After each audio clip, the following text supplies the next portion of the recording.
স্বামী মারা যাওয়ার পর সুলান শ্বশুর বাড়িতেই থেকে গিয়েছিল। অসুস্থ শাশুড়ির সেবা করা, ছোট দেবর চেন ইউয়ের পড়াশোনার খরচ চালানো আর টোফু বিক্রি করে সংসার সামলানোই ছিল তার জীবনের একমাত্র লক্ষ্য। নিজের সুখ স্বপ্ন সব বিসর্জন দিয়ে সে শুধু পরিবারটাকে আগলে রেখেছিল। কিন্তু এক রাতে তার জীবনে ভয়াবহ বিপর্যয় নেমে আসে। কিছু মানুষের ষড়যন্ত্রে প্রভাবশালী ব্যবসায়ী হান ই ছিংকে মাদক খাওয়ানো হয়। একই ফাঁদে পরে সুলানো। পরদিন সকালে সবকিছু বদলে যায়। অপমান, লজ্জা আর ভয়ের মধ্যে ভেঙে পড়ে সে। ঘটনার কথা শুনে দেবর চেন ইউ প্রচন্ড রেগে যায়। সে নিজেকে দোষ দিতে থাকে। ভাবি, আমি একটা কাপুরুষ, আমি তোমাকে রক্ষা করতে পারলাম না। রাগের মাথায় সে হান ই ছিং এর কাছে গিয়ে হিসাব চুকানোর সিদ্ধান্ত নেয়। কিন্তু সুলান তাকে থামিয়ে দেয়। তুমি যদি কিছু হয়ে যাও তাহলে আমি একা কিভাবে বাঁচব? সুলানের কথা শুনে চেন ইউ থেমে যায়। সে প্রতিজ্ঞা করে একদিন সফল হয়ে ভাবির সব কষ্টের প্রতিদান দেবে। অন্যদিকে হান ই ছিংও সত্যিটা জানতে পারে। সে বুঝতে পারে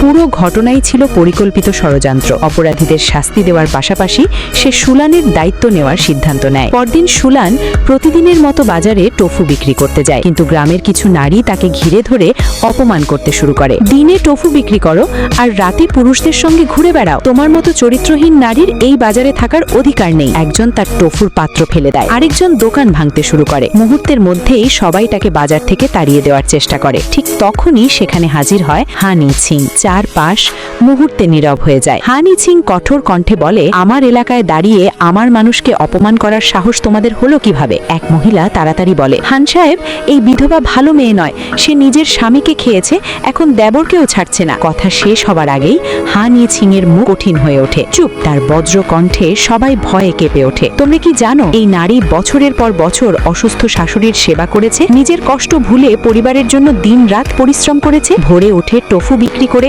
দেবরের পড়াশোনার খরচ জোগাড় করেছে? এমন একজন মানুষকে তোমরা অপমান করছো? কেউ আর কোনো কথা বলতে পারে না। হান ই ছিং তার লোকদের নির্দেশ দেয়, যারা দোকান ভেঙেছে সবাইকে বাজার থেকে বের করে দাও। মুহূর্তেই পরিস্থিতি বদলে যায়। যারা একটু আগে সুলানকে অপমান করছিল তারাই এখন ক্ষমা চাইতে শুরু করে। সবাই চলে যাওয়ার পর হান ই ছিং সুলানের দিকে তাকায়। তোমার কোথাও ব্যথা পেয়েছে? সুলান মাথা নাড়ে। না। হান ই ছিং মৃদু হেসে বলে, তাহলে বাড়ি চলো। সুলান তৎক্ষণাৎ উত্তর দেয়, আমাদের মধ্যে কোনো সম্পর্ক নেই। তুমি আমার স্ত্রী না হলেও তোমার প্রতি অন্যায় হলে আমি চুপ করে থাকবো না। সুলান কিছু বলতে পারে না। ঠিক তখনই নতুন সমস্যা সামনে আসে। চেনিও জানায় এক সহপাঠীর কথায় বিশ্বাস করে সে হান পরিবারের কাছ থেকে নেওয়া 10,000 ইউয়ানের ঋণের জামিনদার হয়েছিল। কিন্তু সেই সহপাঠী টাকা নিয়ে পালিয়ে গেছে। এখন পুরো ঋণ চেন ইউকে শোধ করতে হবে। খবরটা শুনে সুলান অবাক হয়ে যায়। 10,000 ইউয়ান?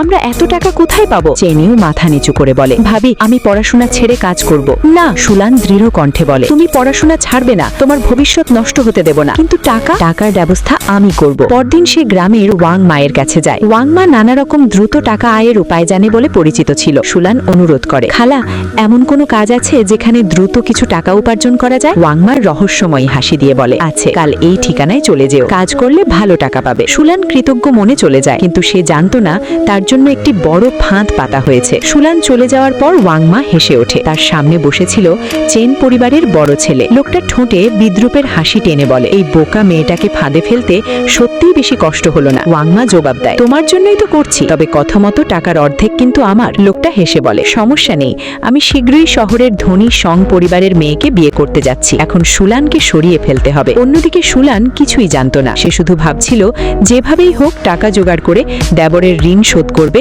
এবং তাকে ইউনিভার্সিটিতে পড়তে পাঠাবে। কিন্তু সামনে যে আরো বড় ষড়যন্ত্র অপেক্ষা করছে তা তখনও তার অজানা ছিল।